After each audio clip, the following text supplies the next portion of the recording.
Lawmakers just finished questioning the tech chiefs behind some of the world's most advanced artificial intelligence products. OpenAI owns the chatbot called ChatGPT. You're probably familiar with it. IBM runs the question answering machine Watson. This technology could fundamentally improve, or it could undermine our elections, our national security, jobs, just to name a few areas. CNN's Donny O'Sullivan is following developments from this hearing. Donny, what's the big takeaway here? Yeah, Brianna, I mean, I think you said it there. Really, the questions and the discussion we heard over the past few hours up on Capitol Hill just showed you how wide-ranging the implications of this technology can be, from jobs to election misinformation, to national security issues, even to the music industry, where we have seen famous artists having their voices being dubbed and replicated now using AI.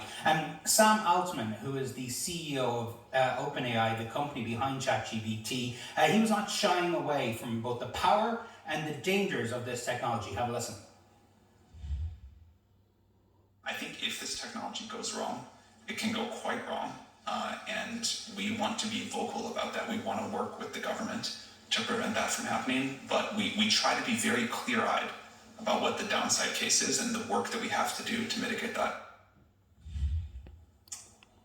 Yeah, and quite wrong, going quite wrong might be a bit of an underestimation there. I also want to show you the hearing started today in a pretty unconventional way, perhaps a first for Congress. The chair of the committee, Senator Richard Blumenthal from Connecticut, ceded some of his time in his opening statements to an AI version of himself. Have a look.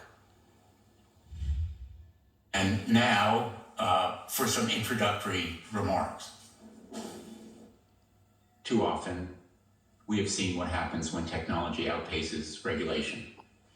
The unbridled exploitation of personal data, the proliferation of disinformation, and the deepening of societal inequalities. If you were listening from home, you might have thought that voice was mine and the words from me, but in fact, that voice was not mine. The words were not mine.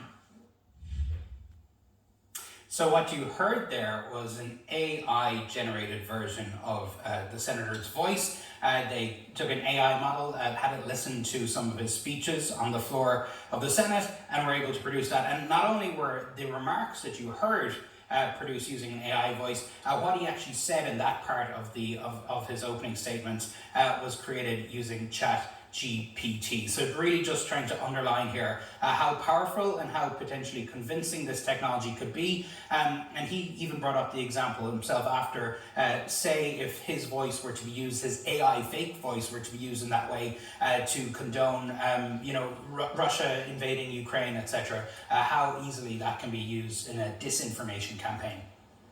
Yeah, it is not hard to imagine when you see it there in real life. Donny O'Sullivan, thank you for that report. Jim? Yeah, quite a moment, goodness, in Senate testimony. Well, another story we're following. In a few hours, police